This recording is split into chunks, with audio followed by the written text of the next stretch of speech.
Good afternoon, everyone. My name is Lluc Cerda. I'm from Samfiru, Tumarkin. We're employment lawyers throughout the country. I'm the Western Canada Employment Practice Lead, and we're here today to discuss your employment law questions. For the next half hour, I'll be answering any and all employment law questions that you have to the best of my abilities. So feel free to put your questions in the chat. We're going to try to get through as many of them as possible today. Last time on the show, I was on the show about a couple of weeks ago. I was stumped by one of your questions, actually, and I just want to revisit it. An audience member was asking me, he was an Alberta resident, and his employer would not let him take 2 weeks of vacation. It's 2 consecutive weeks, and I somehow got confused with the law in Ontario. Well, the law in Ontario basically says that if you're entitled to 2 weeks of vacation, your employer can request that you take it as 2 separate weeks. The law is different in Alberta. I've now been able to check. I was a bit stumped at the time. I wasn't sure which one said what, but in Alberta, if you're entitled to 2 weeks of vacation, you're entitled to take them as a block of 2 weeks. There's nothing that requires you to allow the employer to break that up into periods of 1 week, as is the case in Alberta.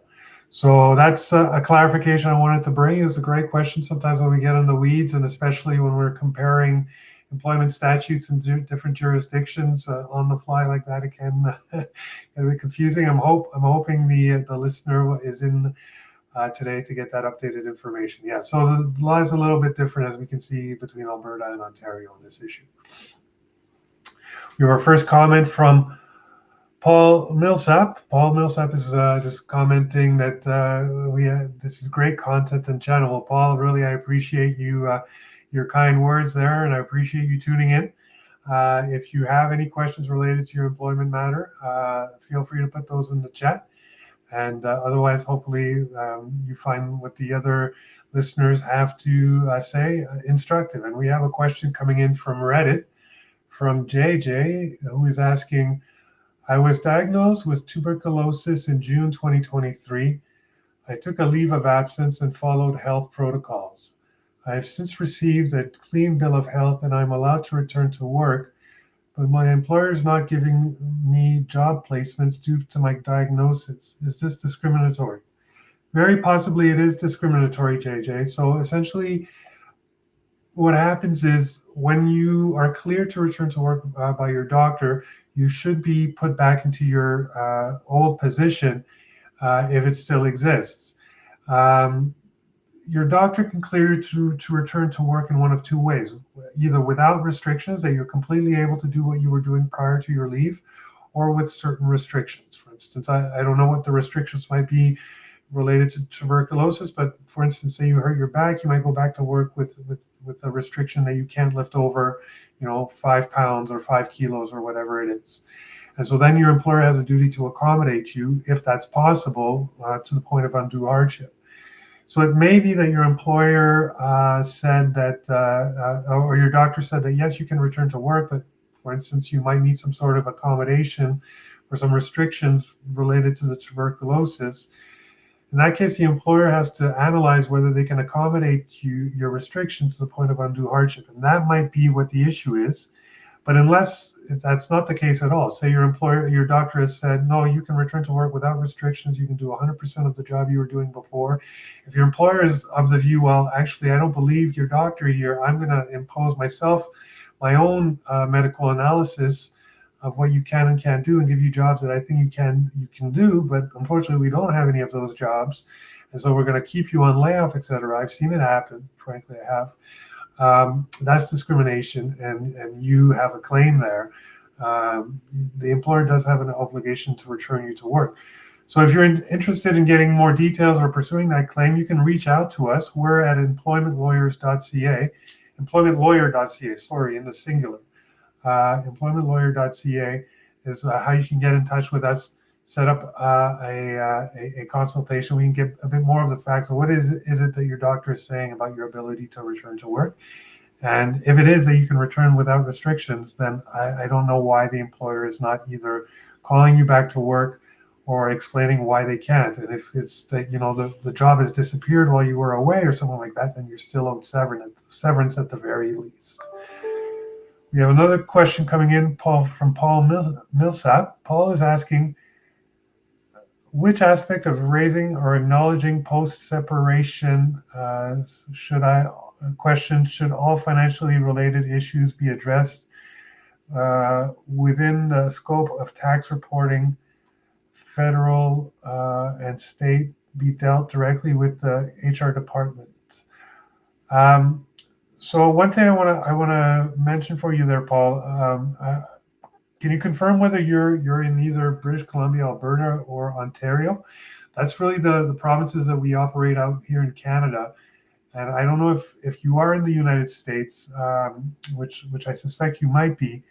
I don't know that I have confidence to answer your questions related to tax questions surrounding your termination or severance. So that would definitely be something that should be directed to someone who's licensed to practice in the state where you live. We have a question coming in from Bren. Bren is asking, can an employer ask you to sign a non-disclosure regarding workplace harassment? The issue was reported to HR, but they have not done anything and are placing a gag order on warning other staff. So essentially what happens, Bren, is that generally once you make a harassment complaint at work, the employer is going to ask that you not discuss the complaint with your colleagues or anyone while they investigate, all right? Just to not, so that everyone is, testifying in a sense to what they actually know and not what they've heard from others, etc., right? But that requires that they actually investigate your harassment complaint. So if they aren't investigating your harassment complaint, though, the best approach in that case would be to contact your occupational health and safety department at your Ministry of Labor and make a health and safety complaint that you've made this harassment complaint and it's not being addressed in the workplace. Occupational health and safety will then visit, they'll send an officer to visit your work site and inquire as to what's going on with this complaint, and if it's been received, then why it's not being investigated. All right, and that's the best approach. But probably occupational health and safety would also tell you to not discuss anything until it's been investigated.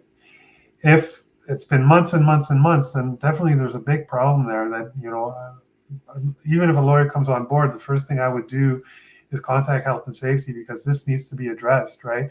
But there might also be a claim that if they're sitting on this harassment complaint, they're not investigating it, you've also been constructively dismissed, that they're tolerating and condoning a toxic workplace, tolerating and condoning harassment in the workplace, which may entitle you to claim that you've been constructively dismissed and that you are entitled to a severance package.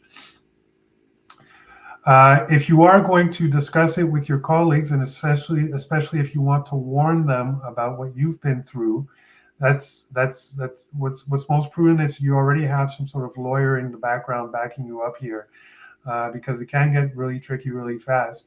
And I'd like to hear a little bit more about what the harassment complaint is about, who's involved, and who needs to know, in your opinion, to be better protected. It could be that some people are stuck working with this individual, one-on-one or something like that, and they might be in danger.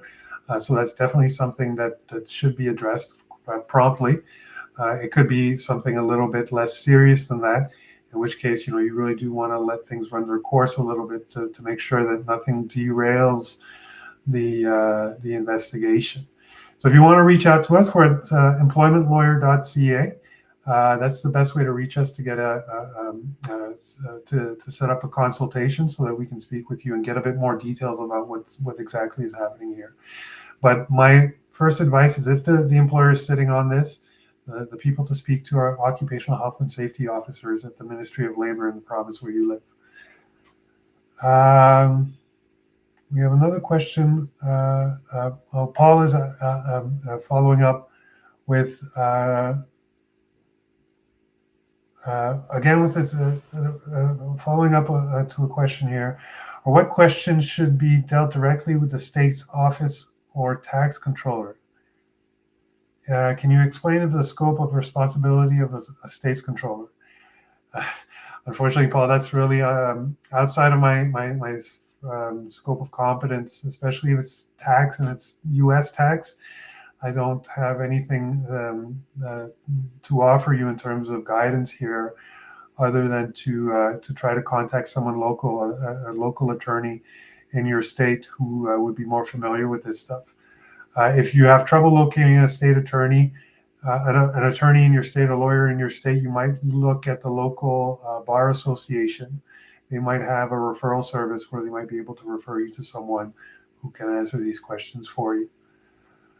We have another question coming in from YouTube from Strongand. Strongand is asking, what if there is no communication during a probation and then you're laid off and later terminating for missing too many days in a short period of time? There was no warning or discussion. So Strongand, the probation period is usually there for the employer to be able to assess your abilities, and they have to do that fairly. All right. So, but the grounds on which they can terminate you without severance are a lot less than they are for people who have passive probation. So I wouldn't necessarily say that they have a duty to warn you that if you take too many days off, you will risk termination. Sorry.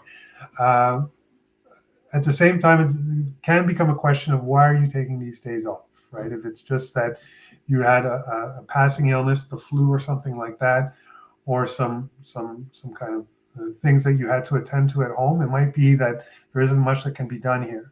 If, on the other hand, these absences are related to some protected ground on the human rights, and they were aware that these were the reasons why you were taking time off, then that might amount to human rights discrimination. So imagine a scenario where you have to take time off because you have a cancer diagnosis. Just putting something out there that amounts to a disability. And the employer would have an obligation to accommodate you in that regard. And if instead you're terminated for taking time off to go to cancer treatments, whatever it is, that could amount to discrimination, in which case you might have a claim under human rights. Now, there's a difference between something like cancer and something like the flu, unfortunately. So if you're just sick from the flu, that does not rise to the level of a disability, even though you might be incapacitated for several days. So that's something to keep in mind as well. So it basically, what I'm trying to say is that unfortunately, if you took too many days off during your probation period, I do think your employer can terminate you unless those absences were related to a protected ground. I'm thinking family status, disability. Those are, if the absences were related to those things, and the employer knew that that's what was happening, then I don't think that they would be able to terminate you without violating your human rights. Paul Millsap is adding, well, I'm in the domestic USA, but I tune occasionally because the info shared on this channel is very informative. Wow, thank you, Paul. I do appreciate the compliment. I'm trying my best to help out as many of you today as I can. So if you have any questions, continue to put them into the chat. I'm here for the next 15 minutes or so. Yes, but Paul, at the same as much as I want to be informative, I think the best information I can provide to you is that if you don't already have a local attorney in the United States, then try to reach out to your local bar association, and hopefully they can direct you to someone or make a recommendation to someone near you who may be able to ask these tax questions. We have another question coming in from Stevie. Stevie is asking, if an employer closes the business for retirement, is there any severance owed? I've worked there for 17 years and don't know how I will get a new job. So definitely, if the employer retires, then they have to pay out severance to the employees that are being terminated. All right. So the employer isn't left off the hook because they're retiring. So absolutely, you would have a claim for severance, Stevie. If you're looking to see how much severance you might be entitled to, well, I'll direct you to our free online severance pay calculator. It's at pocketemploymentlawyer.ca. You have the website on the screen there. All you have to do is answer 4 easy questions, and then we'll give you an estimate of how much severance we think you might be entitled to. All right. So visit that. It's free of charge, no obligation, just so you have an idea of what you might be entitled to if your employer does retire and you're terminated as a result. But the short answer to your question, Stevie, is that you are entitled to severance if you are terminated on a without cause basis. It doesn't matter why you were terminated on a without cause basis. If it's because your boss retired, or they decided to close your department, or there's other sorts of restructuring, or they lose a big client, or anything like that. Doesn't matter. If it's a without cause termination, you're owed severance. So that's the short answer to your question, and that doesn't change if it's because your employer is retiring. We have another question from Mary Buffa. Mary is asking, I am a sales representative and I've worked for the company for over 13 years, and they have changed my pay structure from 100% commission to a salary, which is more than half less the amount that I would have normally get. I understand that this is considered constructive dismissal, but because it's a U.S. company, they are not doing anything. So Mary, that is a constructive dismissal. If you were working out of Canada, so even if your company is U.S. based, but you're working out of Canada, either at a Canadian office or in a home-based business in Canada, a home-based office in Canada, then likely you can treat that as a constructive dismissal and pursue your severance, even though the company itself is U.S. based. All right, so that doesn't change the fact that you are employed in Canada. All right, so that's what I would say about that. Definitely, if an employer is changing your compensation structure and it results in your wages being cut in half, that generally amounts to a constructive dismissal, unless there's something in an employment contract that would allow them to do that. All right, so definitely something to keep in mind. But if something that we're always happy to have a discussion with you about, you can reach out to us. You have the website on the screen there. employmentlawyer.ca is how you can reach us. Reach out to us and we'll ask you a few quick questions and then get in touch with you to speak to you more about your matter and explain how we can help you. If you have decided that you're not accepting this change and you want to seek your severance, reach out to us. We'll be happy to help.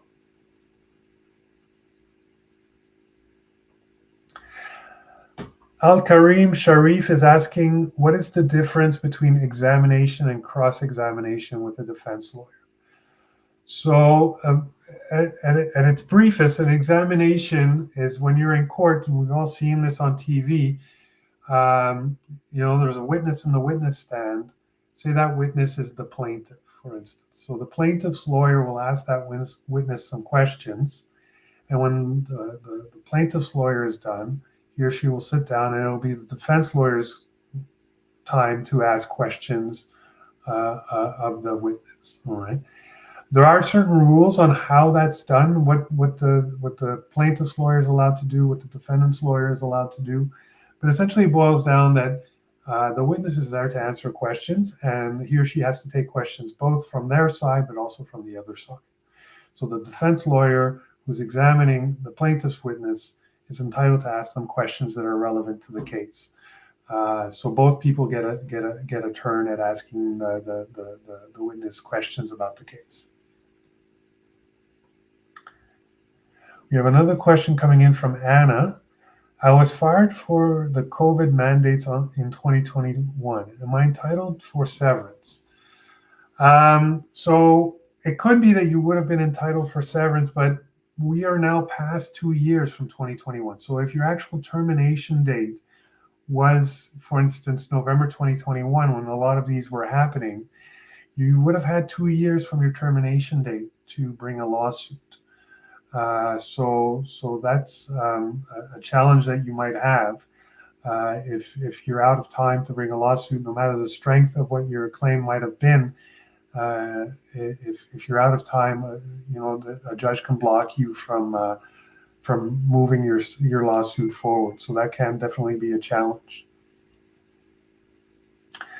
Nathan asks, part one, I've been working as an independent contractor specializing in content writing for a large corporation over the past 3 years. Recently, my workload has dwindled. Part two is here.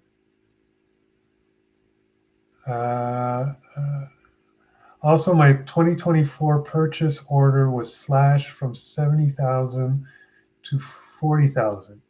I think they are reducing our workload without formally ending our contracts, potentially to avoid severance. How should this be approached? Also, all right. So a few questions I have for you, Nathan.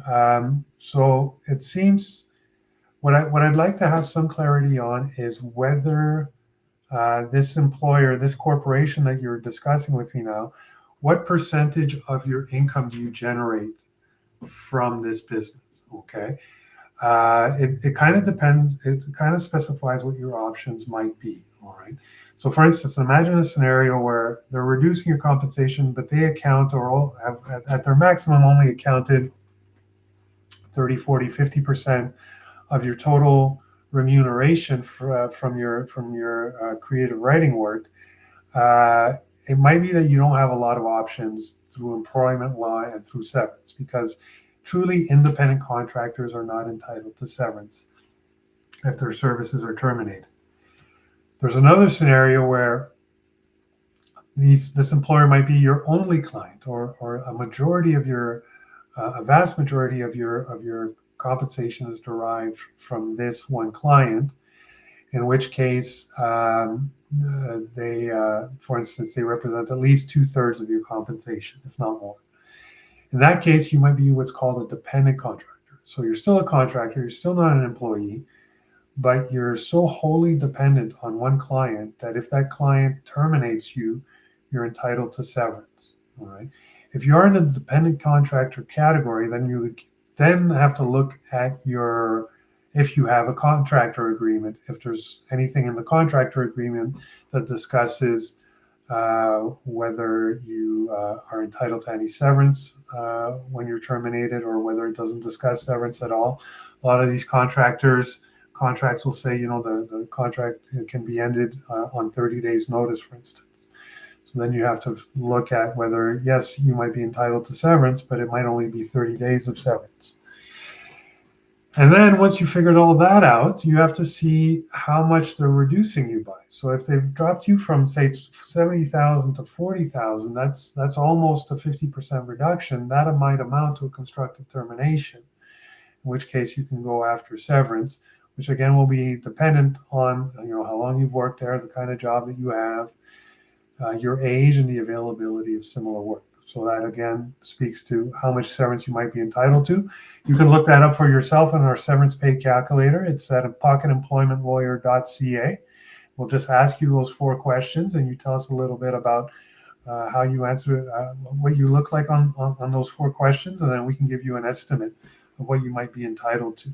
So I'm not saying that no, you aren't entitled to severance, or how you should handle it, I guess, which is your question. Whenever you're dealing with constructive dismissal, the first thing I ask my clients to think about is, are you willing to walk away from this job and pursue your severance? So if you are willing to walk away from this job and pursue your severance, I recommend that you contact us. Constructive dismissal can be a little bit complicated if you're a non-lawyer, especially if you're not an employment lawyer. So it's always helpful to have someone by your side guiding you through it, so you don't say inadvertently the wrong thing or take too much time to do what you're supposed to do, which somehow affects your rights, right? So definitely worth speaking to someone to get a better idea of if you have a claim, what the contract says, what your potential entitlements might be, and how do you get from point A, which is today with them telling you they're going to cut your compensation, to point B, which is them either not doing that or paying you some sort of severance in exchange for a mutual parting of the ways, essentially. We have a question from Al Karim Sharif. I was fired after 23 years as a shipping supervisor due to an accident at work as I fell back from the trailer with a forklift as the trailer moved on me. Oh, wow, that sounds awful. Okay. And from what I see here, Al Karim, you're the one who was asking us about the difference between an examination and a cross-examination. Well, I have a follow-up here from Al Karim. All right. I called the supervisor to take all the pictures of the accident, and they pulled a fast one on me. Pushed me out the door as the trailer wasn't safe to be on the road, but then they blamed me and fired me. All right. So, Al Karim, I can tell you that it often happens that employers will allege that they have just cause to terminate you, including when there's a safety incident at work. And in fact, we've been successful in overturning those findings. You have the right to have a judge determine whether what you did or didn't do amounts to just cause. I can tell you that it's very hard to terminate someone for one incident of poor performance, even if you did do something wrong. It's generally quite hard to prove that one incident is sufficient to amount to just cause. So if you already have a lawyer and you're proceeding to litigation, then definitely speak to that lawyer about the process of appearing in court and testifying in court, the difference between examination and cross-examination. I usually take, just to prepare my clients for that, just about an hour or two just to explain what court looks like. So of course, we're a bit tight for time to do that here today. If you are interested, though, in getting some legal advice about your matter, feel free to reach out to us. We're at employmentlawyer.ca. Give us the full picture, and then we can tell you how we can help with your matter, with obtaining severance for you. And I have time for one last question from YouTube. From Cindy is asking, if you have to leave a job because your employer is not willing to accommodate physical limitation, would you be owed any severance? I've been with my job for 25 years, but I've developed some chronic conditions. Yes, you would be owed severance and potentially human rights damages as well, Cindy. So essentially, if your employer, what often happens is you come to your employer with your doctor's note saying, I can do my job, but with an accommodation. For instance, I need to be able to just sit. I have a job where I stand. I work at a machine. I have a job where I stand all day. I need to be able to sit for 10 minutes every 2 hours just to be off my feet. And the employer might say, well, we can't allow that. So you're off work. Come back when you have no restrictions that need accommodating. So that's not exactly what the employer has to do. Basically, the employer has to see, is there any way that we can accommodate Cindy that doesn't amount to undue hardship? And if it doesn't amount to undue hardship and we can accommodate Cindy, then we have to do it. We have an obligation to do it. If we refuse to do it because we don't want to accommodate Cindy, then not only have we constructively terminated Cindy, but we have also discriminated against Cindy. So you have claims both for severance and for human rights damages, both of which can be substantial. So Cindy, definitely you want to reach out to us if this is something you're struggling with. We'd be happy to help you navigate this. And again, it's employmentlawyer.ca. And Al Karim is following up and asking, thank you very much. Do I have a case? Al Karim, I have very little details about your incident other than there was a workplace accident and that the blame was put on you and then you were terminated as a result. I would have to have the full details of the incident, but I'd be happy to discuss it with you. Either myself or another lawyer or a firm can definitely let you know whether you have a case or not. I can tell you it's usually very hard for the employer to prove that they have just cause. So this is definitely not one where I'm saying, no, you have no case from the start. It all comes down to the specifics. So I would recommend that you reach out to us and we can give you some better understanding of whether you're entitled to severance or not. So again, everyone, we're at employmentlawyer.ca. My name is Lluc Cerda. I'm the managing partner of the Calgary office of Samfiru Tumarkin and the Western Canada Employment Practice Leader. We have our next show tomorrow is with the Vancouver managing partner, Martin Willems, who will be discussing disability law. So if you have any questions about short-term, long-term disability, anything like that, feel free to tune in. And we'll have many more shows this week. If I haven't answered all your employment law questions, stay tuned. I think Mr. Lluc Cerda is here on Wednesday to answer your employment law questions as well. So thank you, everyone, for tuning in today. It's some great questions today. Feel free to reach out to us. If I mentioned, get in touch with us. Sometimes it takes a little bit more than the time we have on the show today to fully understand your case and let you know how we can help you get to what you're hoping to achieve. And that's what we have consultations for, where we can speak with you about your case and give you tailored advice and information about your facts. Thank you once again, and please do tune in next time, where we'll be answering more of your questions. Bye now.